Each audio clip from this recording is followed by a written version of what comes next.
ಶಬರಿಮಲೆ ದೇಗುಲದ ಚಿನ್ನಾಭರಣ ಕಳವು ಪ್ರಕರಣ ಸಂಬಂಧ ಬಳ್ಳಾರಿಯಲ್ಲೂ ಕೇರಳ ಎಸ್ಐಟಿ ತಂಡ ತನಿಖೆಯನ್ನ ಮಾಡ್ತಾ ಇದೆ. ಬಳ್ಳಾರಿ ನಗರದ ಬೆಂಗಳೂರು ರಸ್ತೆಯಲ್ಲಿರುವಂತಹ ರುದ್ದಂ ಜ್ಯುವೆಲ್ಲರಿ ಶಾಪ್ನಲ್ಲಿ ಎಸ್ಐಟಿ ತಂಡ ಶೋಧವನ್ನು ನಡೆಸಿದ್ದು ಈಗಾಗಲೇ 470 ಗ್ರಾಂ ಚಿನ್ನವನ್ನು ಸೀಸ್ ಮಾಡಲಾಗಿದೆ. ನಿನ್ನೆ ಬಳ್ಳಾರಿಯಲ್ಲಿ ಗೋವರ್ಧನ್ ಮನೆ ಅಂಗಡಿ ಮೇಲೆ ಎಸ್ಐಟಿ ಅಧಿಕಾರಿಗಳು ದಾಳಿಯನ್ನ ಮಾಡಿದ್ರು. ಶಾಪ್ ಮಾಲೀಕ ಗೋವರ್ಧನ್ ವಿಚಾರಣೆ ನಡೆಸಲಾಗಿದೆ.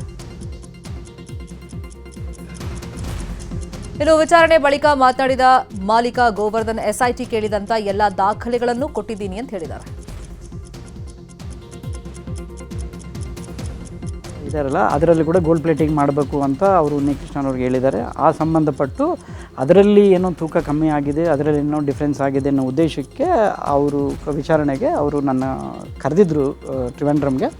ಹೋದ ವಾರ ನಾನು ಟ್ರಿವೆಂಡ್ರಮ್ಗೆ ಹೋಗಿದ್ದೆ. ಟ್ರಿವೆಂಡ್ರಮ್ಗೆ ಹೋಗಿ ಎಸ್ಐಟಿಗೆ ಏನೇನು ಬೇಕೋ ದಾಖಲೆ ಪತ್ರಗಳೆಲ್ಲ ಫುಲ್ ಕೊಟ್ಟು ಬಂದಿದ್ದೀನಿ. ಅದೇ ಸಂಬಂಧವಾಗಿ ಬಳ್ಳಾರಿಗೆ ಕೂಡ ನಿನ್ನೆ ಬಂದಿದ್ದರು. ನಿನ್ನೆ ಬಂದು ನಮಗೆಲ್ಲ ವಿಚಾರಣೆ ಮಾಡಿ ದಾಖಲೆ ಪತ್ರಗಳು ಏನೇನು ಕೇಳಿದಕ್ಕೆಲ್ಲ ಕೊಟ್ಟು ಕಳಿಸಿದ್ದೀನಿ. ಕೋರ್ಟಲ್ಲಿ ವಿಚಾರ ಇರೋದ್ರಿಂದ ಅವರು ಏನು ಹೇಳ್ತಾ ಇದ್ದಾರೆ, ಎಲ್ಲೇ ಏನು ಮಾಹಿತಿ ಬಗ್ಗೆ ನಮಗೆ ತನಿಖೆಗೆ ಸಹಕಾರ ಮಾಡಬೇಕು ನೀವು ಅಂತ ಹೇಳಿದ್ದಾರೆ. ನಾನು ಎನಿ ಟೈಮ್ ಬಂದು ಮಾಡ್ತೀನಿ ಅಂತ ಹೇಳಿ. ಶಬರಿಮಲೆ ದೇವಸ್ಥಾನದ ಚಿನ್ನ ಕಳವು ಪ್ರಕರಣದ ಸಂಬಂಧ ಆರೋಪಿ ಪೊಟ್ಟಿ ಉನ್ನಿಕೃಷ್ಣನ್ ಬೆಂಗಳೂರು ಮನೆ ಮೇಲೆ ಪೊಲೀಸರು ದಾಳಿಯನ್ನು ಮಾಡಿದ್ದಾರೆ. ಕೇರಳ ಎಸ್ಐಟಿ ಪೊಲೀಸರಿಂದ ದಾಳಿಯನ್ನು ಮಾಡಲಾಗಿದೆ. 4 ಅಧಿಕಾರಿಗಳ ತಂಡ ದಾಳಿಯನ್ನು ಮಾಡಿ ಪರಿಶೀಲನೆಯನ್ನು ಮಾಡ್ತಿದ್ದಾರೆ. ಇಂದು ಕೂಡ ಬೆಂಗಳೂರಿನಲ್ಲಿರುವಂತಹ ಪೊಟ್ಟಿ ಉನ್ನಿಕೃಷ್ಣನ್ ಮನೆ ಮೇಲೆ ದಾಳಿ ನಡೆಸಿ ಪರಿಶೀಲನೆಯನ್ನು ಮಾಡ್ತಿದ್ದಾರೆ. ಪಟ್ಟಣಂ ತಿಟ್ಟಂ ಮನೆಯಲ್ಲಿ 2 ಲಕ್ಷ ಕ್ಯಾಶ್ ಸೀಸ್ ಮಾಡಿದ್ದಾರೆ. ಬೆಂಗಳೂರಿನಲ್ಲಿ ರಸ್ತೆ ಗುಂಡಿಗೆ ಬಿದ್ದು ಟೆಕ್ಕಿ ಸಾವನ್ನಪ್ಪಿರುವಂತಹ ಘಟನೆ ಮಾದನಾಯಕನಹಳ್ಳಿಯ ಹುಸ್ಕೂರು ಬಳಿಯಲ್ಲಿ ನಡೆದಿದೆ. ಅಣ್ಣನ ಜೊತೆ ಬೈಕ್ನಲ್ಲಿ ತೆರಳುತ್ತಾ ಇದ್ದ ವೇಳೆ ಗುಂಡಿ ತಪ್ಪಿಸೋಕೆ ಹೋಗಿ ಲಾರಿ ಅಡಿ ಯುವತಿ ಪ್ರಿಯಾಂಕಾ ಬಿದ್ದಿದ್ದು ಸ್ಥಳದಲ್ಲೇ ಮೃತಪಟ್ಟಿದ್ದಾರೆ. ಕಾಮಗಾರಿಯಿಂದಾಗಿ ಹುಸ್ಕೂರು ರಸ್ತೆ ಸಂಪೂರ್ಣವಾಗಿ ಹಾಳಾಗಿದ್ದು ಗುಂಡಿಯಿಂದಾಗಿ ಸ್ಥಳದಲ್ಲೇ ಯುವತಿ ಪ್ರಿಯಾಂಕಾ ಮೃತಪಟ್ಟಿದ್ದಾಳೆ. ರಸ್ತೆ ಗುಂಡಿಗೆ ಟೆಕ್ಕಿ ಸಾವನ್ನಪ್ಪಿರುವಂತಹ ಪ್ರಕರಣದ ಬಗ್ಗೆ ಎಕ್ಸ್ನಲ್ಲಿ ಪೋಸ್ಟ್ ಹಾಕಿ ಡಿಸಿಎಂ ಡಿಕೆ ಶಿವಕುಮಾರ್ ವಿರುದ್ಧ ವಿಪಕ್ಷ ನಾಯಕ ಆರ್ ಅಶೋಕ್ ವಾಗ್ದಾಳಿಯನ್ನು ಮಾಡಿದ್ದಾರೆ. ಡಿಸಿಎಂ ಡಿಕೆ ಶಿವಕುಮಾರ್ ಅವರೇ, ರಸ್ತೆ ಗುಂಡಿಗಳಿಗೆ ಮತ್ತೊಂದು ಜೀವ ಬಲಿಯಾಗಿದೆ. ಇಂದು ಬೆಳಗ್ಗೆ ಮಾದನಾಯಕನಹಳ್ಳಿಯ ಹುಸ್ಕೂರು ರಸ್ತೆಯಲ್ಲಿ ಯುವತಿಯೊಬ್ಬಳು ರಸ್ತೆ ಗುಂಡಿಗೆ ಬಲಿಯಾಗಿದ್ದಾರೆ. ನಿಮ್ಮ ಸರ್ಕಾರದ ನಿರ್ಲಕ್ಷ್ಯ, ಬೇಜವಾಬ್ದಾರಿತನಕ್ಕೆ ಇನ್ನಷ್ಟು ಮಂದಿ ಬಲಿಯಾಗಬೇಕು. ಸಿಟಿ ರೌಂಡ್ಸ್ ಹೆಸರಿನಲ್ಲಿ ಟೀ ಶರ್ಟು, ಕೂಲಿಂಗ್ ಗ್ಲಾಸು ಹಾಕಿಕೊಂಡು ಓಡಾಡ್ಬಿಟ್ರೆ ಸರಿ ಹೋಗುತ್ತಾ? ನಾಚಿಕೆ ಆಗಬೇಕು ನಿಮ್ಮ ಸರ್ಕಾರಕ್ಕೆ ಅಂತ ಕಿಡಿಕಾರಿದ್ದಾರೆ. ಸಿಲಿಂಡರ್ ಬ್ಲಾಸ್ಟ್ ಆಗಿ ಇಡೀ ಮನೆ ಸಂಪೂರ್ಣ ನೆಲಸಮ ಆಗಿರುವಂತಹ ಘಟನೆ ಬೆಂಗಳೂರಿನ ಕೆಆರ್ಪುರಂನ ತ್ರಿವೇಣಿ ನಗರದಲ್ಲಿ ನಡೆದಿದೆ. ಘಟನೆಯಲ್ಲಿ ಓರ್ವ ಮಹಿಳೆ ಸಾವನ್ನಪ್ಪಿದ್ದು ಮನೆಯ ಅವಶೇಷದ ಅಡಿ ಸಿಲುಕಿರುವವರ ರಕ್ಷಣಾ ಕಾರ್ಯವನ್ನು ಮಾಡಲಾಗ್ತಾ ಇದೆ. ಬ್ಲಾಸ್ಟ್ನ ತೀವ್ರತೆಗೆ ಅಕ್ಕಪಕ್ಕದ ಮನೆಗಳಿಗೂ ಹಾನಿಯಾಗಿದ್ದು ಹಲವು ಮಂದಿ ಗಾಯಗೊಂಡಿದ್ದಾರೆ. ಸ್ಥಳಕ್ಕೆ ಕೆಆರ್ಪುರಂ ಪೊಲೀಸರು ಆಗಮಿಸಿ ಪರಿಶೀಲನೆಯನ್ನ ಮಾಡಿದ್ದಾರೆ.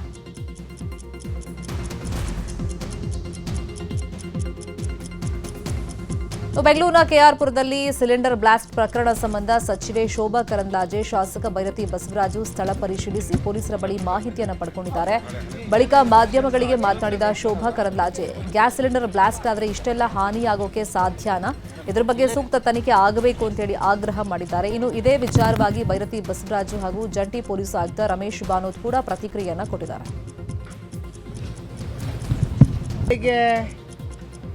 ಬ್ಲಾಸ್ಟ್ ಆಗಿ ಅಕ್ಕಯ್ಯಮ್ಮ ಅನ್ನುವಂಥವರು ತೀರ್ಕೊಂಡಿದ್ದಾರೆ. ಮನೆ ಪೂರ್ತಿ ಡ್ಯಾಮೇಜ್ ಆಗಿದೆ. ಅಕ್ಕಪಕ್ಕದ ಮನೆಗಳಿಗೆ ಕೂಡ ತೊಂದರೆ ಆಗಿದೆ. ಒಂದು ದೊಡ್ಡ ಮನೆ, ಇಷ್ಟು ಗಟ್ಟಿಮುಟ್ಟಾದ ಮನೆ ಇಷ್ಟೊಂದು ಕುಸಿದಿದೆ ಅಂತಂದ್ರೆ ಇದಕ್ಕೆ ಬಲವಾದ ಕಾರಣ ಇರಬೇಕು. ಮತ್ತೆ ಯಾವ ಎಕ್ಸ್ಪ್ಲೋಸಿವ್ ಆಗಿದೆ, ಅದು ಗ್ಯಾಸೇನಾ ಅಥವಾ ಬೇರೆ ಎಕ್ಸ್ಪ್ಲೋಸಿವ್, ಇದರ ಬಗ್ಗೆ ತನಿಖೆ ಆಗಬೇಕನ್ನುವಂಥ ಆಗ್ರಹವನ್ನ ನಾನು ಮಾಡ್ತಾ ಇದ್ದೀನಿ. ಅಧಿಕಾರಿ ವರ್ಗದವರು ತಕ್ಷಣ ಫರೆನ್ಸಿಕ್ ರಿಪೋರ್ಟ್ಗೆ ಎಲ್ಲವನ್ನ ಕಲಿಸ್ಕೊಡ್ಬೇಕು ಅನ್ನುವಂಥ ಆಗ್ರಹವನ್ನು ಕೂಡ ನಾನು ಮಾಡ್ತೀನಿ. RCC ಅಂತ ಮನೆ ಇವತ್ತು ಬ್ಲಾಸ್ಟ್ ಆಗಿದೆ ಅಂದ್ರೆ ಗ್ಯಾಸ್ ಸಿಲಿಂಡರ್ ಇಂದ ಆಗಿದೆಯೋ ಅಥವಾ ಎಕ್ಸ್ಪ್ಲೋಸಿವ್ಸ್ ಇಂದ ಆಗಿದೆಯೋ ಇದು ನಿಖರವಾಗಿ ಇನ್ನೂ ಕೂಡ ಮಾಹಿತಿ ಇಲ್ಲ. ನಾನು ಕೂಡ ಪೊಲೀಸ್ ಅಧಿಕಾರಿಗಳ ಜೊತೆ ಮಾತಾಡಿದ್ದೀನಿ. ಸೊ ಅನೇಕ ಮನೆಗಳಿಗೆ ಇವತ್ತು ಗ್ಲಾಸ್ಗಳು ಒಡೆದೋಗಿದೆ ಮತ್ತು ಬೇರೆ ಮನೆಗಳಿಗೂ ಕೂಡ ಹಾನಿಯಾಗಿದೆ. ಇದೆಲ್ಲವನ್ನು ಕೂಡ ಸರ್ಕಾರ ಭರಿಸಬೇಕು. ಯಾರು ಮೃತರಿದ್ದಾರೆ ಅವರ ಕುಟುಂಬಕ್ಕೆ ಶೀಘ್ರವಾಗಿ ಪರಿಹಾರವನ್ನು ಕೊಡುವಂಥ ಕೆಲಸ ಆಗಬೇಕು ಅನ್ನೋ ಮಾತನ್ನು ನಾನು ಈ ಸಂದರ್ಭದಲ್ಲಿ ಸರ್ಕಾರಕ್ಕೆ ಒತ್ತಾಯವನ್ನು ಮಾಡ್ತೇನೆ. ಇದು ಸಂಪೂರ್ಣವಾಗಿ ತನಿಖೆ ಆಗಬೇಕು. ತನಿಖೆಯಾಗಿ ಏನು ಆ ಸತ್ಯತೆ ಹೊರಬರಬೇಕು ಅನ್ನೋದನ್ನ ನಾನು ಈ ಸಂದರ್ಭದಲ್ಲಿ ಸರ್ಕಾರಕ್ಕೆ ಆಗ್ರಹವನ್ನು ಮಾಡ್ತೇನೆ. ಅಜ್ಜಿ ಅಕ್ಕಯ್ಯ ಅಂತ ಇದ್ದವರು ಅವರು ಮಲಗಿದ್ದಾರೆ ಕಾಟ್ ಮೇಲೆ, ಅವ್ರ ಮೇಲೆ ಡೆಬ್ರಿಸ್ ಬಿದ್ದು ಅವ್ರದ್ದು ಡೆತ್ ಆಗಿದೆ. ಅದರಿಂದ ಅದು ಬ್ಲಾಸ್ಟ್ ಆದ ನಂತರ ಇಮಿಡಿಯೇಟ್ಲಿ ಅಕ್ಕಪಕ್ಕವರು ಇಮಿಡಿಯೇಟ್ಲಿ 112 ಕಾಲ್ ಮಾಡಿ ಪೊಲೀಸರು ತಿಳಿಸಿದ್ದಾರೆ. ಪೊಲೀಸ್ ತಿಳಿಸಿದಾಗ ನಮ್ಮ ಪೊಲೀಸ್ ಸ್ಟೇಷನಿಂದ ಇಲ್ಲಿ ಬಂದು ನೋಡಿದಾಗ ಆವಾಗ ಆಲ್ರೆಡಿ ಎಲ್ಲ ಬಿದ್ದೋಗಿತ್ತು. ಮತ್ತೆ ಒಬ್ಬರದ್ದು ಡೆತ್ ಆದ ನಂತರ ಅಜ್ಜಿ ಅವರಿದ್ದಾರೋ ಅಕ್ಕಯ್ಯಮ್ಮ, ಅವರು ಮಗ ಮತ್ತೆ ಮೊಮ್ಮಕ್ಕಳು ಇಬ್ಬರು ಮತ್ತು ಹಿಂದೆ ಮನೆಯಲ್ಲಿ ಒಬ್ಬರು ಹೊರಗಡೆ ಬಂದು ಪಾತ್ರ ತೊಳಿತಾ ಇದ್ರು, ಆ ಮಗನು ಇಂಜುರಿ ಆಗಿದೆ. ಇವ್ರನ್ನ ಇಮಿಡಿಯೇಟ್ಲಿ ಹಾಸ್ಪಿಟಲ್. ರಾಜ್ಯ ಸರ್ಕಾರದ ವಿರುದ್ಧ ಕೇಂದ್ರ ಸಚಿವ ಎಚ್ ಡಿ ಕುಮಾರಸ್ವಾಮಿ ಕಿಡಿಕಾರಿದ್ದಾರೆ. ಇವತ್ತು ಸುದ್ದಿಗೋಷ್ಠಿ ನಡೆಸಿ ಮಾತನಾಡಿದಂತ ಅವರು, ಕಾಂಗ್ರೆಸ್ನಲ್ಲಿ ಯಾವ ಕ್ರಾಂತಿ, ಭ್ರಾಂತಿ, ವಾಂತಿಯೂ ಇಲ್ಲ. ಕುಮಾರಸ್ವಾಮಿ ಹೋಗಿಯೇ ಬಿಟ್ರು ಅಂತ ಇದ್ರು. ಹೇಗೋ ನಿಮ್ಮೆಲ್ಲರ ಆಶೀರ್ವಾದದಿಂದ ವಾಪಸ್ಸು ನಿಮ್ಮ ಮುಂದೆ ಬಂದಿದ್ದೇನೆ. ಜನ ಕಾಯ್ತಿದ್ದಾರೆ ಯಾವಾಗ ಚುನಾವಣೆ ಬರುತ್ತೋ ಅಂತ. ನನಗೆ ವಿಶ್ವಾಸ ಇದೆ, 2.5 ವರ್ಷಗಳ ಬಳಿಕ ನಾವೇ ಅಧಿಕಾರಕ್ಕೆ ಬರ್ತೇವೆ ಅಂತ ಹೇಳಿದ್ರು. ನಾನು ಎಲ್ಲೂ ಕ್ರಾಂತಿ ಹೇಳಿಲ್ಲ. ನನಗೆ ಕ್ರಾಂತಿನೂ ಇಲ್ಲ, ವಾಂತಿನೂ ಇಲ್ಲ, ಭ್ರಾಂತಿನೂ ಇಲ್ಲ. ನಿಮ್ಮೆಲ್ಲರ ಶುಭ ಹಾರೈಕೆಯಲ್ಲಿ ಏನೋ ಕುಮಾರಸ್ವಾಮಿ ಮುಗಿದೇ ಹೋದ ಅಂತ ಅನ್ಕೊಂಡಿದ್ರು. ಮತ್ತೆ ಭಗವಂತನ ಆಶೀರ್ವಾದ ಗಟ್ಟಿಮುಟ್ಟಾಗಿ ಬಂದಿದ್ದೇನೆ, ಇದ್ದೀನಿ ನಿಮ್ಮ ಮುಂದೆ. ನನಗೆ ವಿಶ್ವಾಸ ಇದೆ, ಈ ಜನ, ಕರ್ನಾಟಕ ರಾಜ್ಯದ ಜನ ಇವತ್ತೇನು ಬೇಸತ್ತು ಹೋಗಿದ್ದಾರೆ, ದಿನಕ್ಕೆ ಕಾಯ್ತಾವ್ರೆ ಯಾವಾಗ ಬರುತ್ತೆ ಚುನಾವಣೆ ಅಂತ. ನನಗೆ ಆ ವಿಶ್ವಾಸ ಇದೆ. ನಾನು ಸತೀಶ್ ಜಾರಕಿಹೊಳಿ ಕುರಿತು ಯತೀಂದ್ರ ಹೇಳಿಕೆ ವಿಚಾರದ ಬಗ್ಗೆ ವಿಜಯಪುರದಲ್ಲಿ ಮಾತನಾಡಿರುವಂತಹ ಸಚಿವ ಎಂಬಿ ಪಾಟೀಲ್ ಈಗಾಗಲೇ ಸಿಎಂ ಹಾಗೂ ಯತೀಂದ್ರ ಇದರ ಬಗ್ಗೆ ಸ್ಪಷ್ಟನೆಯನ್ನ ಕೊಟ್ಟಿದ್ದಾರೆ. ಯತೀಂದ್ರ ಹೇಳಿದ ಅರ್ಥ ಬೇರೆ ಇದೆ, ಇದನ್ನ ದೊಡ್ಡದು ಮಾಡುವಂತ ಅವಶ್ಯಕತೆ ಇಲ್ಲ ಅಂತ ಹೇಳಿದ್ದಾರೆ. ಮುಖ್ಯವಾಗಿ ಮುಖ್ಯಮಂತ್ರಿಗಳೇ ಸ್ಪಷ್ಟನೆ ಕೊಟ್ಟಿದ್ದಾರೆ, ಯತೀಂದ್ರ ಅವರು ಸ್ಪಷ್ಟನೆ ಕೊಟ್ಟಿದ್ದಾರೆ. ಅವರು ಯಾವ ಅರ್ಥದ ಹೇಳಿದ್ದಾರೆ, ಅವರೊಬ್ಬ ಹಿಂದುಳಿದ ನಾಯಕ, ಸಿದ್ದರಾಮಯ್ಯನವರ ಸಿದ್ಧಾಂತ ನಂಬಿಕೆಗಳ ಮೇಲೆ ವಿಶ್ವಾಸ ಇಟ್ಕೊಂಡವಂಥವನು ಅಂಥೇಳಿ ಯಾವ ರೀತಿ ನಾವು ಬಸವಣ್ಣನ ಮೇಲೆ ಇಟ್ಕೊಂಡಿರ್ತೀವಲ್ಲ ಆ ರೀತಿಯಿಂದ ಒಂದು ಇದರಿಂದ ಮಾತಾಡಿದ್ದಾರೆ. ಅನವಶ್ಯಕವಾಗಿ ದೊಡ್ಡ ನಾಗಿ ಸೃಷ್ಟಿ ಮಾಡಿದ್ದು. ಅವ್ರು ಹೇಳಿದ್ದಂಥ ಅರ್ಥ ಬೇರೆ. ಮುಖ್ಯವಾಗಿ ನಾನು ಕೂಡ ಮಂತ್ರಿ ಸ್ಥಾನದ ಆಕಾಂಕ್ಷಿ ಅಂತ ಅಪ್ಪಾಜಿ ನಾಡಗೌಡ ಹೇಳಿದ್ದಾರೆ. ನಮ್ಮಲ್ಲಿ ಜೂನಿಯರ್ ಸೀನಿಯರ್ ಅಂತ ಹೇಗೆ ತಗೋತಾರೋ ಗೊತ್ತಿಲ್ಲ, ಆದರೆ ನಾನು ಕೂಡ ಆಕಾಂಕ್ಷಿ ಆಗಿದ್ದೇನೆ ಅಂತ ಹೇಳಿದ್ದಾರೆ. ಅಲ್ಲದೆ ಇದೇ ವೇಳೆ ಸಿಎಂ ಬದಲಾವಣೆ ವಿಚಾರದ ಬಗ್ಗೆಯೂ ಕೂಡ ಮಾತನಾಡಿರುವಂಥ ಅವರು, ಸದ್ಯಕ್ಕೆ ಸಿದ್ದರಾಮಯ್ಯ ಸಿಎಂ ಆಗಿದ್ದಾರೆ, ಈ ಬಗ್ಗೆ ಹೇಳಿಕೆ ಕೊಡಬಾರ್ದು ಅಂತ ಹೈಕಮಾಂಡ್ ಹೇಳಿದೆ ಅಂತ ಹೇಳಿದರು. ಗೊತ್ತಾಗ್ತಾ ಇಲ್ಲ, ನನಗೆ ಗೊತ್ತಾಗ್ತಾ ಇಲ್ಲಲ್ಲ. ಡೆಲ್ಲಿಯಿಂದ ಬಂದು ಪೇಪರ್ನಲ್ಲಿ ಸೈನ್ ಆದ ಪೇಪರ್ನಲ್ಲೇ ಕೊನೆಗಳಿಗೆ 7:30 ಗಂಟೆಗೆ ಬದಲಾಗ್ತವೆ. ರಾಜಕಾರಣ ಇದು. Is a checkmate. ಇದು ಚೆಸ್ಟ್ಮೇಟ್. ಹೈಕಮಾಂಡ್ನವರು ಏನು ತೀರ್ಮಾನ ತಗೊಳ್ತಾರೋ ಅದಕ್ಕೆ ನಾವೆಲ್ಲರೂ ಭದ್ರವಾಗಿರ್ತೇವೆ. ಒಂದು, ಸಿದ್ದರಾಮಯ್ಯನವರು ಈಗ ಅವರು ಸದ್ಯಕ್ಕೆ ಮುಖ್ಯಮಂತ್ರಿಯಾಗಿದ್ದಾರೆ. ಅಪ್ಪಾಜಿ ನಾಡಗೌಡರು ಆಗ್ತಾರೆ, ಡಿ ಕೆ ಶಿವಕುಮಾರ್ ಅದಕ್ಕೆ ನಮ್ಮ ನಾಯಕರು, ಅವರು ಕೂಡ ನಾಯಕರು. ಯಾಕೆ ಈ ಮಾತನ್ನು ಹೇಳ್ತೀನಿ, ಅಭಿಪ್ರಾಯ ಮೇರೆಗೆ ಮತ್ತು ಹೈಕಮಾಂಡಿನ ಅಭಿಪ್ರಾಯ ಮೇರೆಗೆ ಏನಷ್ಟು ಸೀರಿಯಸ್ ಆಗಿ ತೊಗೊಂಡು ಮಾತಾಡಬೇಕಾದಂಥ ಅವಶ್ಯಕತೆ ಇದೆ. ವಾಲ್ಮೀಕಿ ಸಮುದಾಯದ ಅವಹೇಳನ ಆರೋಪ ಹಿನ್ನೆಲೆಯಲ್ಲಿ ರಮೇಶ್ ಕತ್ತಿ ವಿರುದ್ಧ ಹುಬ್ಬಳ್ಳಿಯಲ್ಲಿ ಪ್ರತಿಭಟನೆಯನ್ನು ನಡೆಸಲಾಗಿದೆ. ಧಾರವಾಡ ಜಿಲ್ಲಾ ಮಹರ್ಷಿ ವಾಲ್ಮೀಕಿ ಹೋರಾಟ ಸಮಿತಿ ಮತ್ತು ದಲಿತ ಸಂಘಟನೆಗಳ ನೇತೃತ್ವದಲ್ಲಿ ಪ್ರತಿಭಟನೆ ನಡೆದಿದೆ. ನಗರದ ಸಂಗೊಳ್ಳಿ ರಾಯಣ್ಣ ವೃತ್ತದ ಬಳಿಯಲ್ಲಿ ಪ್ರತಿಭಟನೆ ನಡೆದಿದ್ದು, ರಮೇಶ್ ಕತ್ತಿ ಭಾವಚಿತ್ರಕ್ಕೆ ಬೆಂಕಿ ಹಚ್ಚಿ ಪ್ರತಿಭಟನಾಕಾರರು ಆಕ್ರೋಶವನ್ನು ವ್ಯಕ್ತಪಡಿಸಿದ್ದಾರೆ.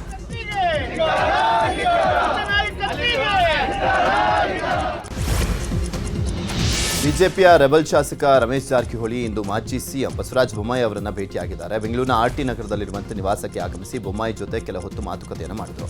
ಇಬ್ಬರು ನಾಯಕರ ಭೇಟಿ ಈಗ ಭಾರಿ ಕುತೂಹಲ ಕೆಡೆ ಮಾಡಿಕೊಂಡಿದೆ.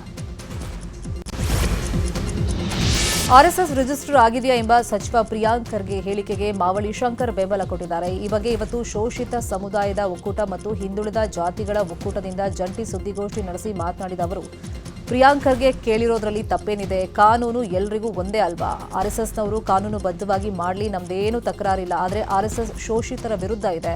ಆರ್ಎಸ್ಎಸ್ ಒಳಗೆ ಏನೆಲ್ಲ ನಡೆಯುತ್ತೆ ಅನ್ನೋದನ್ನ ನಾವು ಅರ್ಥ ಮಾಡ್ಕೊಳ್ಬೇಕು ಅಂತ ಹೇಳಿದ್ದಾರೆ. ಪ್ರಿಯಾಂಕಾ ಖರ್ಗೆಯವರು ಅವ್ರು ಕೇಳಿರೋದ್ರಲ್ಲಿ ಏನು ತಪ್ಪಿಲ್ಲಲ್ಲ. ಕೇಳಿರೋದ್ರಲ್ಲಿ ತಪ್ಪಿದ್ರೆ ಅದು ಕೇಳಿರೋದಕ್ಕೆ ಸಮಂಜಸವಾದ ಒಂದು ಉತ್ತರ ಕೊಟ್ಟರೆ ಅವರೇ ಸುಮ್ಮನೆ ಆಗ್ತಿದ್ರು. ಅದನ್ನ ಯಾಕೆ ದೊಡ್ಡದು ಮಾಡ್ಕೊಂಡು ಹೋಗ್ತಿದ್ರು? ಆ ಉತ್ತರ ಇಲ್ಲ ಅವರಲ್ಲಿ. ಈ ಒಂದು ರಾಜ್ಯ ಸರ್ಕಾರ ತಗೊಂಡಿರ್ತಕ್ಕಂಥ ಒಂದು ನಿರ್ಧಾರವನ್ನು ನಾವು ಸ್ವಾಗತಿಸ್ತೇವೆ. ಏನು ಮುಂದಿನ ದಿನಗಳಲ್ಲಿ ನಾವು ಕೂಡ ಏನು ಪಥಸಂಚಲನಗಳನ್ನು ಎಲ್ಲ ಜಿಲ್ಲೆಗಳಲ್ಲೂ ಎಲ್ಲ ಗ್ರಾಮಗಳಲ್ಲೂ ಕೂಡ ನಾವು ಪಥಸಂಚಲನ ನಾವು ಮಾಡಬೇಕಾಗ್ತದೆ ಅಂತ ಅನ್ನೋದನ್ನ ಹೇಳಿದ್ರು. ಅದನ್ನು ನಾವು ಕೂಡ ಯಾದಗಿರಿಯ ಗುರುಮಠಕಲ್ ಪಟ್ಟಣದಲ್ಲಿ ಆರ್ಎಸ್ಎಸ್ ಪಥಸಂಚಲನಕ್ಕೆ ಅನುಮತಿ ನಿರಾಕರಣೆ ಮಾಡಲಾಗಿದೆ. ಕೊನೆ ಘಳಿಗೆಯಲ್ಲಿ ಆರ್ಎಸ್ಎಸ್ ಪಥಸಂಚಲನದ ಅರ್ಜಿ ತಿರಸ್ಕಾರ ಮಾಡಲಾಗಿದೆ. ಇಂದು ಮಧ್ಯಾಹ್ನ ಪಥಸಂಚಲನ ನಡೆಸಲಿಕ್ಕೆ ನಿಶ್ಚಯ ಮಾಡಲಾಗಿತ್ತು. ಇದಕ್ಕಾಗಿ ಬ್ಯಾನರ್ ಬಂಟಿಂಗ್ಸ್ಗಳನ್ನು ಅಳವಡಿಕೆ ಮಾಡಲಾಗಿತ್ತು. ಆದರೆ ಪಥಸಂಚಲನ ನಡೆಸಲಿಕ್ಕೆ ಡಿಸಿ ಬಳಿ ಅನುಮತಿ ಪತ್ರ ಸಲ್ಲಿಸಲಾಗಿತ್ತು. ಆದರೆ ಇದನ್ನು ಡಿಸಿ ತಿರಸ್ಕಾರ ಮಾಡಿದ್ದಕ್ಕೆ ಹಿಂದೂ ಕಾರ್ಯಕರ್ತರು ಆಕ್ರೋಶವನ್ನು ವ್ಯಕ್ತಪಡಿಸಿದ್ದಾರೆ. ಪಥಸಂಚಲನಕ್ಕೆ ಅನುಮತಿ ಜಿಲ್ಲಾಧಿಕಾರಿಗಳ ಅನುಮತಿ ನಿರಾಕರಣೆಗಾಗಿ, ಅದು ಅನುಮತಿ ನಿರಾಕರಣೆ ಅಂದರೆ ಮಾಡಬಾರ್ದು ಅಂತಲ್ಲ, ನಾವು 3 ದಿನ ಮುಂಚೆ ಜಿಲ್ಲಾಧಿಕಾರಿಗಳ ಗಮನಕ್ಕೆ ತರಬೇಕಾಗಿತ್ತು ನಾವು. ಆದರೆ ನಾವು ತಡ ಆಗಿ ಅರ್ಜಿ ಕೊಟ್ಟಿದ್ವಿ. ಕೇವಲ 2 ದಿನ ಅಂತರದಲ್ಲಿ ಪರ್ಮಿಷನ್ ಕೊಡೋಕ್ಕಾಗಲ್ಲ, ಇನ್ನೊಮ್ಮೆ ದಯವಿಟ್ಟು ಇನ್ನೊಮ್ಮೆ ಅರ್ಜಿ ಕೊಡಿ ಜಿಲ್ಲಾಧಿಕಾರಿಗಳ ಕಚೇರಿಯಲ್ಲಿ, ಮತ್ತು 3 ದಿನ ನಂತರ ನಿಮ್ಗೆ ಮತ್ತೆ ಸಂಚಲನ ಮಾಡೋಕ್ಕೆ ಅವಕಾಶ ಮಾಡಿಕೊಡ್ತೀವಿ ಅಂತ ಹೇಳಿದ್ದಾರೆ. ನಾವು ಸೋಮವಾರ ದಿವಸ ಹೋಗಿ ಅರ್ಜಿ ಕೊಡೋರಿದ್ದೀವಿ. ಆನಂತರ ನಾವು ಗುರುಮಿಟ್ಕಲ್ ನಗರದಲ್ಲಿ ಶಾಂತಿಯುತವಾದಂತಹ ಪಥಸಂಚಲನವನ್ನು ನಾವು ಮಾಡೋರಿದ್ದೀವಿ. ಕೋಲಾರದ ಮಾಲೂರಿನಲ್ಲಿ ನಾಳೆ ಆರ್ಎಸ್ಎಸ್ನ ಪಥಸಂಚಲನ ಕಾರ್ಯಕ್ರಮ ನಡೆಯಲಿದೆ. ಹೀಗಾಗಿ ನಗರದಾದ್ಯಂತ ಕೇಸರಿ ಬ್ಯಾನರ್ ಬಂಟಿಂಗ್ಸ್ ಹಾಕಲಾಗಿದ್ದು ಪಥಸಂಚಲನಕ್ಕೆ ಎಲ್ಲ ತಯಾರಿಯನ್ನ ಮಾಡಿಕೊಳ್ಳಲಾಗಿದೆ. ನಾಳೆ ಮಧ್ಯಾಹ್ನ 2:15ಕ್ಕೆ ಹೋಂಡಾ ಕ್ರೀಡಾಂಗಣದಿಂದ ಪಥಸಂಚಲನ ಕಾರ್ಯಕ್ರಮ ನಡೆಯಲಿದೆ. ಹೀಗಾಗಿ ಮುಂಜಾಗ್ರತಾ ಕ್ರಮವಾಗಿ ಯಾವುದೇ ಗಲಭೆಗಳು ಆಗದಂತೆ ಬಿಗಿ ಪೊಲೀಸ್ ಬಂದೋಬಸ್ತನ್ನು ಮಾಡಲಾಗಿದೆ. ಕಲಬುರಗಿಯ ಚಿತ್ತಾಪುರ ಕ್ಷೇತ್ರದಲ್ಲಿ ಆರ್ಎಸ್ಎಸ್ ಪಥಸಂಚಲನ ವಿಚಾರವಾಗಿ ಮಾತನಾಡಿರುವಂಥ ಎಂಎಲ್ಸಿ ಶಶಿಲ್ ನಮೋಶಿ ಸಚಿವ ಪ್ರಿಯಾಂಕ್ ಖರ್ಗೆ ವಿರುದ್ಧ ವಾಗ್ದಾಳಿಯನ್ನು ಮಾಡಿದ್ದಾರೆ. ಪ್ರಿಯಾಂಕ್ ಖರ್ಗೆ ಅವರು ಈ ವಿಚಾರದಲ್ಲಿ ರಾಜಕೀಯ ಮಾಡಬಾರದು, ಎಲ್ಲ ಸಂಘಟನೆಗಳಿಗೂ ಪಥಸಂಚಲನಕ್ಕೆ ಅನುಮತಿಯನ್ನು ಕೊಡಬೇಕು ಅಂತ ಹೇಳಿದ್ದಾರೆ. ಇಲ್ಲ ಅಂತ ಮಾನ್ಯ ಪ್ರಿಯಾಂಕಾ ಖರ್ಗೆ ಅವರಿಗೆ ನಾನು ವಿನಂತಿ ಮಾಡ್ತೀನಿ, ಸರ್ ಈ ಥರದ ವಿಷಯದಲ್ಲಿ ದಯವಿಟ್ಟು ರಾಜಕೀಯ ಬೇಡ, ರಾಜಕೀಯ ಬಿಟ್ಟು ಯಾವುದೇ ಸಂಘಟನೆಯವ್ರು ಕೇಳ್ತಾರ ಅದನ್ನು ಅವರು ಮಾಡಲಿ. ಅದರೊಳಗೆ ಯಾದಗಿರಲ್ಲಿ ಯಾರಿಗೆಲ್ಲ ತಿರಸ್ಕಾರ ಮಾಡಿದ್ದಾರೆ, ಗುರುಮಿಟ್ಕಲ್ದಲ್ಲಿನೂ ಇನ್ನೂ ಪರ್ಮಿಷನ್ ಕೊಟ್ಟಿಲ್ಲ ಅಂತ. ಇದು ಆಗಬಾರ್ದು, ಅವ್ರವ್ರಿಗೆ ಬಿಟ್ಟಿದ್ದು ಅಧಿಕಾರಿಗಳಿಗೆ ಬಿಡ್ರಿ. ಅವ್ರು ಯಾವುದೇ ಸಂಘಟನೆ ಯಾವಾಗೇ ಮಾಡ್ಬೇಕಂತಾರ ಅವರಿಗೆ ನಾವು ಸ್ವಾಗತ ಮಾಡೋಣ. ಅದು ಯಾವುದೇ ಭೀಮಸೇನೆಯವ್ರು ಮಾಡ್ತಾರೆ, ಅವ್ರು ನಮಗೆ ಕರಿತಾರಂತಂದ್ರೆ ನಾವು ಹೋಗೋಣ. ಅದರೊಳಗೇನು ಯಾವುದೂ ವಿರೋಧ ಇಲ್ಲ. ಅವರು ಮಾಡಲಿ ಇವರು ಮಾಡಲಿ, ಅದರೊಳಗೆ ಡಿಫ್ರೆನ್ಸಸ್ ಬೇಡ. ಒಂದು ದಿವಸ ಅವ್ರಿಗೆ ಟೈಮ್ ಕೊಡ್ರಿ, ಇನ್ನೊಂದು ದಿವಸ ಇನ್ನೊಬ್ರಿಗೆ ಟೈಮ್ ಕೊಡ್ರಿ, ಯಾರು ಮಾಡ್ತಾರೆ ಮಾಡಲಿ. ಕನ್ನೇರಿ ಮಠದ ಅದೃಶ್ಯ ಕಾಣಿಸಿದ್ದೇಶ್ವರ ಶ್ರೀಗಳ ಮೇಲಿನ ನಿರ್ಬಂಧಕ್ಕೆ ಖಂಡನೆ ವ್ಯಕ್ತವಾಗಿದೆ. ಇವತ್ತು ಹುಬ್ಬಳ್ಳಿಯ ಸಂಗೊಳ್ಳಿ ರಾಯಣ್ಣ ವೃತ್ತದ ಬಳಿ ಹಿಂದೂ ರಾಷ್ಟ್ರ ಸಮನ್ವಯ ಸಮಿತಿಯಿಂದ ಪ್ರತಿಭಟನೆಯನ್ನು ನಡೆಸಲಾಗಿದೆ. ಘಟನೆಯಲ್ಲಿ ಪ್ರಮೋದ್ ಮುತಾಲಿ ಕೂಡ ಭಾಗಿಯಾಗಿದ್ದು, ಸಂತರ ಮೇಲೆ ನಿರ್ಬಂಧ ಹೇರಿರುವುದು ರಾಜ್ಯದಲ್ಲಿ ಇದೇ ಮೊದಲು ಅಂತ ಆಕ್ರೋಶವನ್ನು ವ್ಯಕ್ತಪಡಿಸಿದ್ದಾರೆ.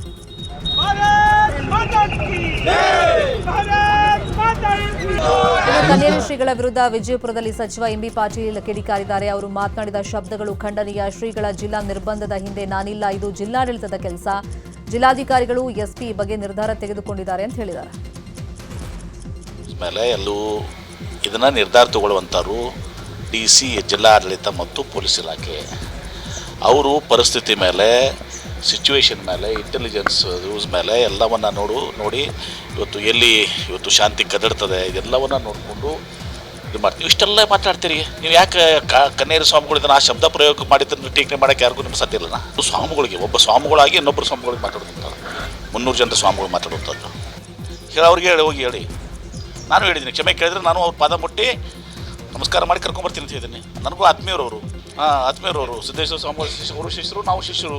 ಕ್ಷಮೆ ಕೇಳಿದ್ರೆ ದೊಡ್ಡವ್ರು ಹಾಕಿದ್ರು. ಆಡುಭಾಷೆ ಸಿದ್ದೇಶ್ವರ ಸ್ವಾಮೀಜಿಯವರು 50 ವರ್ಷಗಳ ಕಾಲ ನಿರಂತರವಾಗಿ ಆಡು ಭಾಷೆಯಲ್ಲಿ ಪ್ರವಚನ ಮಾಡಿದ್ರು. ಆ ಆಡು ಭಾಷೆಯನ್ನು ಕಲಿಬೇಕು ಉಳಿದ ಸ್ವಾಮಿಗಳು. ಬಂಡತನ ಇದು, ಸುಮ್ಮನೆ ಪೌರುಷ ಹೇಳ್ಕೊಳಕ್ಕೆ ಮಾಡಿದ್ದೀವಿ ಕೆಲಸ. ಮತ್ತು ನನಗೂ ಏಕವಚನಾಗಿ ಮಾತಾಡಿದ್ದಾರೆ. ಮನೆ ಕ್ಷಮಾಪಣೆ ಕೇಳಿ ದೊಡ್ಡವರಾಗಲಿ ಅಂತೇಳಿ ನಾನು ಪ್ರಾರ್ಥನೆ ಮಾಡ್ತೀನಿ ಅವ್ರ ಬಗ್ಗೆ. ಹಲಾಲ್ ಬ್ಯಾನ್ ಮಾಡುವಂತೆ ಅಮಿತ್ ಶಾಗೆ ಬಿಜೆಪಿ ಉಚ್ಚಾಟಿತ ಶಾಸಕ ಯತ್ನಾಳ್ ಪತ್ರವನ್ನು ಬರೆದಿದ್ದಾರೆ. ಹಲಾಲ್ ಪ್ರಮಾಣ ಪತ್ರದಿಂದ ಸಂಗ್ರಹವಾಗುವಂತಹ ಹಣ ದುರ್ಬಳಕೆ ಆಗ್ತಾ ಇದೆ. ಇದು ದೇಶ ವಿರೋಧಿ ಮತ್ತು ಭಯೋತ್ಪಾದನೆ ಚಟುವಟಿಕೆಗಳಿಗೆ ಬಳಕೆ ಆಗ್ತಾ ಇದೆ. ನಮ್ಮಲ್ಲಿ ಆಹಾರ ಸುರಕ್ಷತೆ ಮತ್ತೆ ಗುಣಮಟ್ಟ ಪ್ರಾಧಿಕಾರದ ಪ್ರಮಾಣ ಪತ್ರ ನೀಡಲಾಗ್ತಾ ಇದೆ. ಹೀಗಿದ್ದಾಗ ಕೆಲವು ಏಜೆನ್ಸಿಗಳು ಈ ಹಲಾಲ್ ಪ್ರಮಾಣ ಪತ್ರವನ್ನು ನೀಡುವ ಅಗತ್ಯ ಏನಿದೆ. ಹೀಗಾಗಿ ಹಲಾಲ್ ಪ್ರಮಾಣ ಪತ್ರ ನೀಡುವಂಥ ಏಜೆನ್ಸಿಗಳನ್ನು ನಿಷೇಧಿಸಬೇಕು ಅಂತ ಪತ್ರದಲ್ಲಿ ಉಲ್ಲೇಖ ಮಾಡಲಾಗಿದೆ. ಉತ್ತರ ಕನ್ನಡ ಜಿಲ್ಲೆಯ ಕೆಡಿಸಿಸಿ ಬ್ಯಾಂಕ್ ಚುನಾವಣೆಗೆ ಮತದಾನ ನಡೀತಾ ಇದೆ. ಮಾಜಿ ಸಚಿವ ಶಿವರಾಮ್ ಹೆಬ್ಬಾರ್ ಮತ್ತು ಉತ್ತರ ಕನ್ನಡ ಜಿಲ್ಲಾ ಉಸ್ತುವಾರಿ ಸಚಿವ ಮಂಕಾಳ ವೈದ್ಯ ನಡುವೆ ಫೈಟ್ ನಡೀತಾ ಇದ್ದು, ಇಬ್ಬರ ಮಧ್ಯೆ ಅಧ್ಯಕ್ಷ ಸ್ಥಾನಕ್ಕಾಗಿ ಪೈಪೋಟಿ ನಡೀತಾ ಇದೆ. ಮಾರಿಕಾಂಬಾ ದೇವಿ ದೇವಾಲಯಕ್ಕೆ ಸಚಿವ ಮಂಕಾಳ ವೈದ್ಯ ಪೂಜೆ ಸಲ್ಲಿಸಿ ಮತದಾನ ಸ್ಥಳಕ್ಕೆ ಬಂದಿದ್ದರೆ, ಇತ್ತ ಶಿವರಾಮ್ ಹೆಬ್ಬಾರ್ ಮತದಾನ ಸ್ಥಳದಲ್ಲೇ ಬೀಡು ಬಿಟ್ಟಿದ್ದಾರೆ.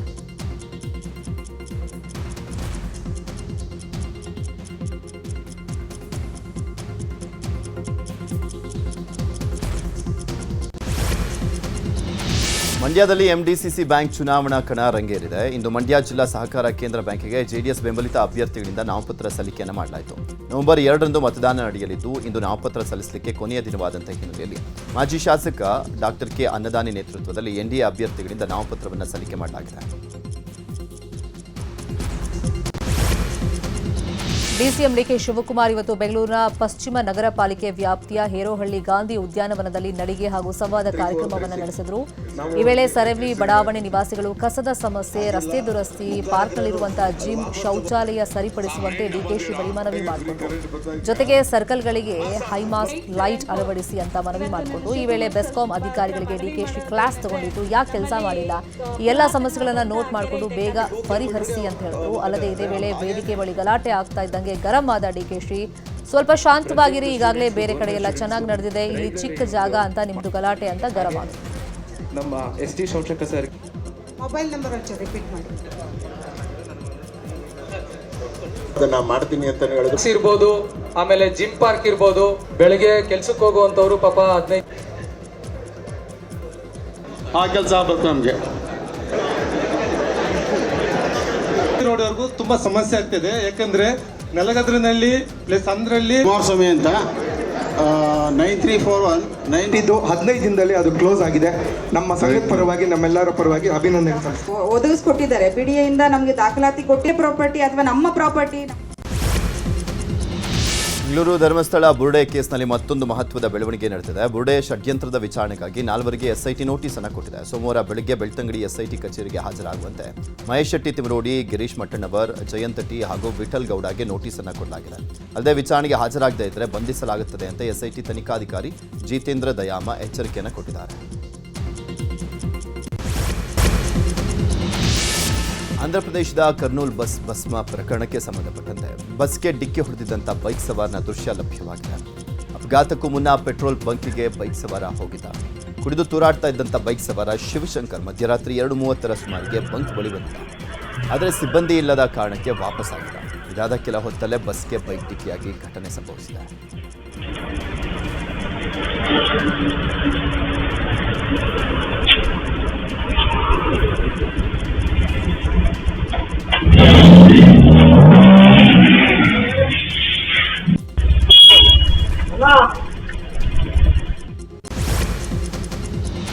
ಶಾಲೆಗೆಂದು ಹೋದಂಥ ಇಬ್ಬರು ಬಾಲಕಿಯರು ನಾಪತ್ತೆಯಾಗಿರುವಂಥ ಘಟನೆ ಕೋಲಾರ ತಾಲೂಕಿನ ನರಸಾಪುರ ಗ್ರಾಮದಲ್ಲಿ ನಡೆದಿದೆ.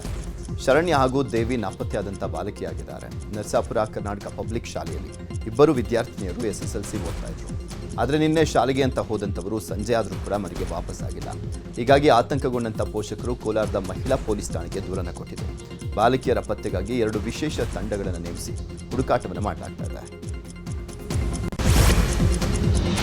ಪರಪ್ಪನ ಅಗ್ರಹಾರ ಜೈಲಲ್ಲಿ ಸಿಬ್ಬಂದಿಯ ಕಳ್ಳಾಟ ಬಟಾ ಬಯಲಾಗಿದೆ. KSISF ಸಿಬ್ಬಂದಿ ತಪಾಸಣೆ ವೇಳೆ ಜೈಲು ಸಿಬ್ಬಂದಿಯಾದ ಅಮರ್ ಪ್ರಾಂಜೆ ಖಾಸಗಿ ಸ್ಥಳದಲ್ಲಿ ಒಂದು ಸ್ಮಾರ್ಟ್ಫೋನ್ ಹಾಗೆಯೇ ಒಂದು ಬ್ಯಾಕ್ ಕವರ್, 2 ಇಯರ್ಫೋನ್ ಜೊತೆಗೆ ಸಿಕ್ಬಿದ್ದಿದ್ದಾನೆ. ಕೂಡಲೇ ಅವರನ್ನು ಪರಪ್ಪನ ಅಗ್ರಹಾರ ಪೊಲೀಸರಿಗೆ ಜೈಲಾಧಿಕಾರಿಗಳು ಒಪ್ಪಿಸಿದ್ದು ಪ್ರಕರಣ ದಾಖಲಾಗಿದೆ. ಇನ್ನು ಪರಪ್ಪನ ಅಗ್ರಹಾರ ಜೈಲಲ್ಲಿ ಕೈದಿಗಳಿಗೆ ರಾಜಾತಿಥ್ಯ ನೀಡುವುದು ಮುಂದುವರೆದಿದೆ. ಸಜಾ ಕೈದಿಯೊಬ್ಬನ ಪತ್ನಿಗೆ ಜೈಲಿನ ಒಳಗೆ ಎಂಟ್ರಿಯನ್ನ ಕೊಡಲಾಗಿದೆ. ಭೇಟಿ ವೇಳೆ ಸಜಾಬಂದಿ ಜೊತೆ ಫೋಟೋ ಕೂಡ ತೆಗೆದುಕೊಳ್ಳಲಾಗಿದೆ. ಮಾರಪ್ಪ ಎಂಬಾತನ ಕೊಲೆ ಪ್ರಕರಣದಲ್ಲಿ ರಫೀಕ್ ಮತ್ತು ಸಾದಿಕ್ ಅಹಮದ್ ಜೈಲು ಸೇರಿದ್ರು. ಇದೀಗ ಸಾದಿಕ್ ಅಹಮದ್ಗೆ ಜೈಲಲ್ಲಿ ರಾಜಾತಿಥ್ಯವನ್ನ ನೀಡಲಾಗಿದ್ದು, ಕಟ್ಟೆಯೊಂದರ ಮೇಲೆ ಪತ್ನಿ ಜೊತೆ ಸಾದಿಕ್ ಕುತ್ಕೊಂಡಿರುವಂತಹ ಫೋಟೋಗಳು ವೈರಲ್ ಆಗಿವೆ. ಅಂತಾರಾಜ್ಯ ಚಡ್ಡಿ ಗ್ಯಾಂಗ್ ಕಳ್ಳರನ್ನ ಅರೆಸ್ಟ್ ಮಾಡಲಾಗಿದೆ. ಚಿಕ್ಕಮಗಳೂರು ನಗರದ ಪೊಲೀಸ್ ಲೇಔಟ್ ನಿವಾಸಿ ಚೈತ್ರ ಎಂಬುವರ ಮನೆಯಲ್ಲಿ ಕಳ್ಳತನ ಮಾಡಿದಂಥ ಖತರ್ನಾಕ್ ಗ್ಯಾಂಗ್ನ 2 ಖದೀಮರನ್ನು ಅರೆಸ್ಟ್ ಮಾಡಲಾಗಿದೆ. ಮನೆಯಲ್ಲಿ ಯಾರೂ ಇಲ್ಲದಿದ್ದಾಗ ಬೀಗ ಮುರಿದು ಚಡ್ಡಿ ಗ್ಯಾಂಗ್ ಕಳ್ಳತನ ಮಾಡಿದ್ದು ಸುಮಾರು 495 ಗ್ರಾಂ ಚಿನ್ನ, 1 kg 10 ಗ್ರಾಂ ಬೆಳ್ಳಿ, ಒಡವೆ ಹಾಗೆ 75,000 ಹಣ ಕದ್ದು ಕಳ್ಳರು ಎಸ್ಕೇಪ್ ಆಗಿದ್ರು. ಸದ್ಯ CCTV ಆಧರಿಸಿ 2 ಕಳ್ಳರನ್ನ ಬಂಧಿಸಿದ್ದಾರೆ. ಬಂಧಿತರಿಂದ 170 ಗ್ರಾಂ ಚಿನ್ನದ ಗಟ್ಟಿ, 50 ಗ್ರಾಂ ಚಿನ್ನದ ಗಟ್ಟಿ ಹಾಗೂ ಬಂಧಿತರಿಂದ 32 ಲಕ್ಷ ಮೌಲ್ಯದ ವಸ್ತುಗಳನ್ನು ವಶಕ್ಕೆ ಪಡೆದುಕೊಳ್ಳಲಾಗಿದೆ. ಫರ್ನಿಚರ್ ಅಂಗಡಿಗೆ ಬೆಂಕಿ ಬಿದ್ದು ಲಕ್ಷಾಂತರ ಬೆಲೆ ಬಾಳುವಂತಹ ವಸ್ತುಗಳು ಸುಟ್ಟು ಭಸ್ಮವಾಗಿರುವಂತಹ ಘಟನೆ ದೇವನಹಳ್ಳಿ ತಾಲೂಕಿನ ವಿಜಯಪುರ ಪಟ್ಟಣದಲ್ಲಿ ನಡೆದಿದೆ. ಅಮೀದುಲ್ಲಾ ಅನ್ನೋರ್ಗೆ ಸೇರಿದಂತ ಅಂಗಡಿಯಲ್ಲಿ ಶಾರ್ಟ್ ಸರ್ಕ್ಯೂಟ್ ಆಗಿ ಬೆಂಕಿ ಹೊತ್ತಿಕೊಂಡಿದೆ. ಸ್ಥಳಕ್ಕೆ ಅಗ್ನಿಶಾಮಕ ತಂಡ ಆಗಮಿಸಿ ಬೆಂಕಿ ನಂದಿಸುವಂತಹ ಕಾರ್ಯವನ್ನು ಮಾಡಿದೆ.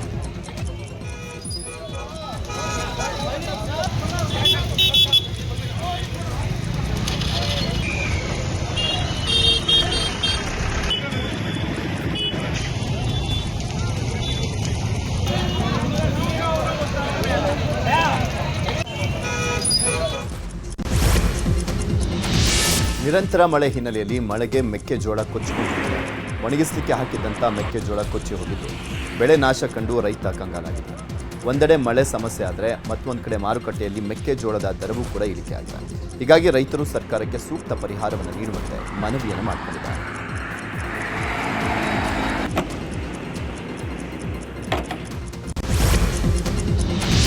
ದೀಪಾವಳಿ ಹಬ್ಬದ ಬಳಿಕ ಶಿವಮೊಗ್ಗದ ಅರೆ ಮಲೆನಾಡು ಭಾಗದಲ್ಲಿ ಹೋರಿ ಹಬ್ಬವನ್ನು ಬಹು ವಿಜೃಂಭಣೆಯಿಂದ ಆಚರಣೆ ಮಾಡಲಾಗುತ್ತೆ. ಅದರಂತೆ ಶಿಕಾರಿಪುರ ತಾಲೂಕಿನ ಸುಣ್ಣದಕೊಪ್ಪ ಗ್ರಾಮದಲ್ಲಿ ಸಾಂಪ್ರದಾಯಿಕ ಹೋರಿ ಬೆದರಿಸುವಂತಹ ಹಬ್ಬವನ್ನು ಏರ್ಪಡಿಸಲಾಗಿತ್ತು.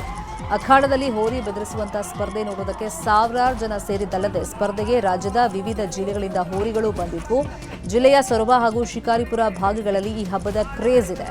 ಹೋರಿ ಹಬ್ಬವನ್ನು ಗ್ರಾಮಸ್ಥರು ಸಡಗರ ಸಂಭ್ರಮದಿಂದ ಆಚರಿಸಿದರು.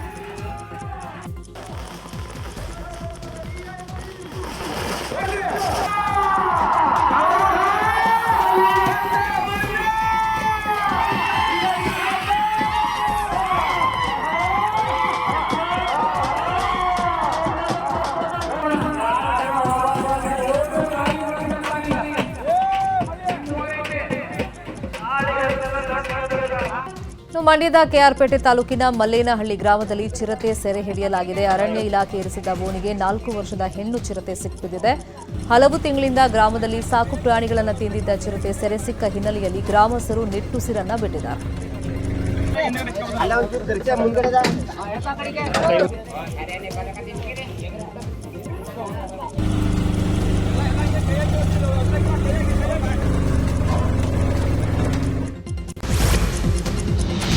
ಮಧ್ಯಪ್ರದೇಶದ ಇಂದೋರ್ನಲ್ಲಿ ಆಸ್ಟ್ರೇಲಿಯಾದ ಮಹಿಳಾ ಕ್ರಿಕೆಟರ್ ಇಬ್ಬರ ಮೇಲೆ ಲೈಂಗಿಕ ದೌರ್ಜನ್ಯ ನಡೆದಿದೆ. ಹೋಟೆಲ್ನಿಂದ ಕೆಫೆ ಕಡೆ ಹೋಗುವಾಗ ಬೈಕ್ನಲ್ಲಿ ಹಿಂಬಾಲಿಸಿಕೊಂಡು ಬಂದತ್ತ ಯುವಕನೊಬ್ಬ ಲೈಂಗಿಕ ಕಿರುಕುಳವನ್ನು ಕೊಟ್ಟಿದ್ದಾನೆ.